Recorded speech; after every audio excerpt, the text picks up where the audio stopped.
Poin yang kedua, ada banyak orang tua yang meyakini bahwa kecerdasan, kemampuan, dan bakat yang dimiliki itu sudah dari sananya. Yang dimiliki anak ya, sudah dari sananya. Sifatnya menetap, permanen, nggak bisa diotak-atik, nggak bisa diubah. Nah, ini benar tapi tidak lengkap. Karena memang benar bahwa setiap anak itu punya potensi yang berbeda-beda dari sisi kecerdasan, dari sisi kemampuan, dari sisi bakat. Dan itu sudah ada dari sananya. Tetapi bukan berarti tidak bisa diubah. Karena bisa saja hal-hal ini diikhtiarkan. Meskipun hasilnya tetap kita itu mengikuti ketentuan takdir dari Allah Subhanahu wa taala. Namun kita perlu meyakini bahwa ada hal-hal yang masih bisa diusahakan. Kecerdasan, kemampuan, bakat memang ada, bawaan ada, namun masih bisa diusahakan sampai kadar tertentu. Penjelasannya begini, kita perlu membedakan secara jelas terlebih dahulu tentang istilah-istilah ini. Kemampuan itu kan bisa kemampuan yang dibawa sejak lahir dan kemampuan yang diperoleh melalui proses belajar. Kalau kemampuan itu dibawa dari lahir, kita menyebutnya dengan bakat. Sementara kemampuan yang diperoleh dari hasil belajar, kita menyebutnya pengetahuan dan keterampilan. Artinya apa? Kemampuan seorang anak itu kombinasi dua ini. Kalau hanya punya bakat tapi tidak dilengkapi dengan pengetahuan dan keterampilan, ya bakatnya mentah. Anak punya bakat misalnya bakat bicara, karena bicara itu bakat ya. Tidak semua orang punya kemampuan bicara yang baik, memukau. Anak-anak punya kemampuan bicara dari lahir udah cerewet, seneng ngomong, tapi tidak dibekali pengetahuan tentang public speaking, keterampilan tentang public speaking, ya bakatnya itu akan mentah. Dia akan jadi orang dewasa yang cerewet, tapi kata-katanya tidak bermakna, tidak ada manfaatnya. Berbeda kalau misalnya bakat bicaranya ini kemudian dilengkapi dengan pengetahuan dan keterampilan yang dibutuhkan. Barulah kemampuan itu jadi kemampuan yang bermanfaat. Nah, bakat sendiri itu apa? Bakat itu kalau kita menggunakan definisi dari Donald Clifton, yang namanya bakat itu adalah sifat yang bermanfaat. Sifat kadang-kadang orang menyebutnya dengan personality, kepribadian, macam-macam ya. Jadi yang namanya bakat adalah sifat yang bermanfaat. Tidak semua sifat itu bermanfaat. Sifat yang bermanfaat itu namanya bakat. Jadi kalau misalnya manusia itu, misalnya saya ya, saya punya katakanlah misalnya 40 sifat, terus ada 20 sifat yang, jangan deh, saya ada 10 sifat yang bermanfaat, berarti yang 10 sifat yang bermanfaat itulah bakat saya. Jadi yang namanya sifat itu adalah pola pikiran, pola perasaan, pola perilaku yang alamiah dan berulang. Nggak pakai belajar, kita sudah sering memunculkannya. Pikiran seperti itu muncul, perasaan seperti itu muncul, perilaku seperti itu muncul. Itu namanya sifat.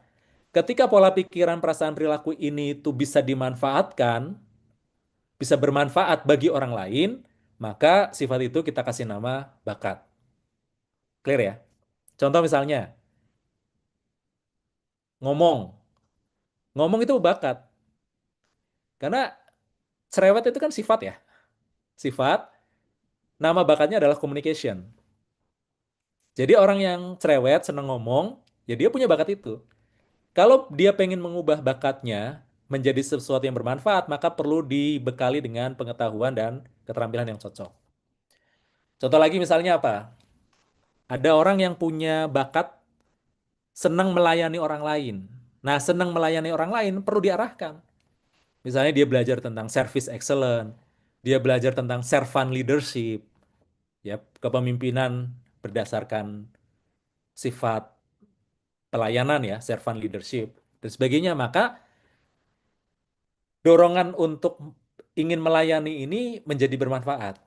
Tapi kalau misalnya dorongan untuk melayani ini tidak dibekali dengan pengetahuan dan keterampilan yang tepat, hasilnya apa? Ya bisa jadi dia malah jadi orang yang kerjanya cuma disuruh-suruh sama orang lain. Yes man, yes boss, dan sebagainya. Makanya ketika ada bakat, kita perlu kenali. Kita perlu lengkapi dengan pengetahuan yang cocok. Secara fisik, sebenarnya yang namanya sifat, bakat, bahkan kemampuan secara umum, pengetahuan, keterampilan, ini kita ngobrolin secara fisik ya, dalam ilmu neuroscience, itu adalah neuroconnection atau koneksi neuron di dalam otak. Proses terbentuknya bagaimana? Terbentuknya kurang lebih begini. Jadi setiap bayi yang baru lahir itu sudah dikasih bekal oleh Allah itu 100 miliar neuron. Neuron itu sel saraf otak ya. Jadi sel-sel saraf otak. Bayangin ya, 100 miliar neuron itu banyaknya luar biasa. Nah, masing-masing sel neuron kita itu membentuk 2.500 koneksi. Tinggal dihitung sendiri berarti total koneksinya ada berapa? Membentuk 2.500 sinapsis istilahnya ya. Sinapsis itu koneksi. Jadi mereka saling berhubungan. Satu neuron terhubung dengan 2.500 neuron lain. Begitu kita naik usia ke 3 tahun, jumlah neuronnya di otak masih sama. Tetapi jumlah koneksi yang terbentuk itu jauh lebih besar. Masing-masing membentuk 15.000 koneksi. Ini sebabnya 3 tahun pertama anak-anak itu disebut dengan masa keemasan, golden age. Karena ini adalah kesempatan untuk membangun koneksi, modal awal koneksi yang sangat besar. Nah, menariknya di usia 3 sampai 16 tahun, beberapa referensi menyebut sampai 18 tahun, 50% koneksi yang udah terbentuk itu terpangkas, mati, hilang. Sehingga kita tersisa separohnya. Yang sering dipakai, dia akan bertahan. Yang jarang dipakai, dia akan menghilang. Hasil akhirnya, jumlah koneksi neuron di usia 16 sampai 18 tahun itu lebih sedikit dibandingkan usia 3 tahun. Tetapi kalau dari sisi kekuatannya, seberapa kuat koneksinya, lebih kuat ketika kita berusia 16-18 tahun. Kalau di usia 3 tahun itu koneksinya masih lemah, baru nempel. Usia 16-18 itu udah kokoh. Bayang ya. Tapi dari sisi jumlahnya, setengah dari masa kita usia 3 tahun. Nah, koneksi yang tersisa inilah yang kemudian membentuk pola perilaku kita. Inilah yang kemudian kita sebut dengan sifat, inilah yang kemudian kita sebut dengan bakat. Makanya, kalau kita menggunakan pendekatan neuroscience ini, sifat seseorang, bakat seseorang, itu baru bisa dilihat minimal di usia 16 tahun. Jadi nggak bisa kita cek bakat itu di masa-masa bayi itu nggak bisa. Belum terbentuk. Terbentuknya usia 16, 17, 18. Nah, fenomenanya kalau kita ngelihat anak-anak remaja itu seakan-akan kayak berubah kepribadiannya usia 16, 17, 18. Sebenarnya bukan berubah kepribadian, tetapi dia menjadi pribadi yang lebih matang dalam tanda kutip ya. Lebih matang koneksi antar neuronsnya. Itu personality yang lebih mapan lah dibandingkan waktu dia masih kecil di bawah 16 tahun. Apakah itu berarti kemudian proses pembentukan koneksi berhenti di usia 16? Enggak. Proses pembentukan koneksi itu terus terjadi sampai akhir hayat. Makanya ada istilah neuroplasticity. Jadi pembentukan koneksi antar neuron itu nggak berhenti di sini. Setiap kita mempelajari pengetahuan baru, skill baru, keterampilan baru, kemampuan baru, terbentuklah koneksi neuron baru. Tetapi memang kecepatannya tidak secepat ketika kita usianya masih di bawah 18 tahun. Makin berumur, makin agak lambat memahami sesuatu, makin lambat untuk menguasai sesuatu. Itu sudah sunatullah, ya. Namun jangan berkecil hati karena kita masih punya neuroplasticity. Nah, dari sini apa yang bisa kita lakukan dengan anak-anak? Kalau usia anak kita masih di bawah 16 tahun, maka yang perlu kita banyak lakukan adalah memberikan pengayaan. Pengayaan, pengenalan, dan observasi. Jadi kita observasi anak kita itu sukanya apa. Lalu kita kenalkan dengan aktivitas yang berbeda-beda, aktivitas yang beragam. Ketika kita melihat dia sepertinya suka, tertarik dengan aktivitas tertentu, kita perkaya aktivitas yang itu.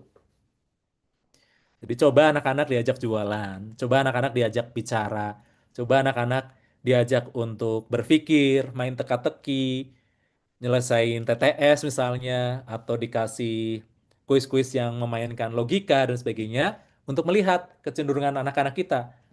Mereka sukanya apa? Suka mikir kah? Suka berkomunikasi sama orang kah? Suka berinteraksi kah? Suka membantu orang kah? Atau apa seperti apa? Diobservasi, kemudian kita kenalkan dengan aktivitas-aktivitas yang berbeda-beda. Lalu kita perkaya. Kuncinya itu sebenarnya. Jadi, jangan jadikan proses mengenali bakat potensi itu sebagai label. Kita melabeli anak, sarana melabeli anak. Bukan. Makanya yang kita lakukan bukan melabeli, tetapi apa? Memberikan observasi, pengenalan, dan pengayaan. Ada satu ayat di surah Al-Isra ayat 84. Qul kullu ya'malu ala syakilatihi farabbukum a'lamu biman huwa ahda sabila. Katakanlah, setiap orang itu hendaklah berbuat, beramal, bekerja sesuai dengan syakilahnya masing-masing. Syakilah itu apa? Syakilah itu kalau saya pernah nyimak kajiannya Ustadz Nu'man Ali Khan, syakilah itu dari akar atau dasar katanya itu adalah syakel. Syakel itu cetakan. Jadi setiap orang itu sudah ada cetakannya masing-masing. Dalam konsep modern, kata beliau, bisa saja diistilahkan dengan personality. Nah, di tafsir Buya Hamka juga sama. Jadi syakilah itu bisa disebut dengan kepribadian.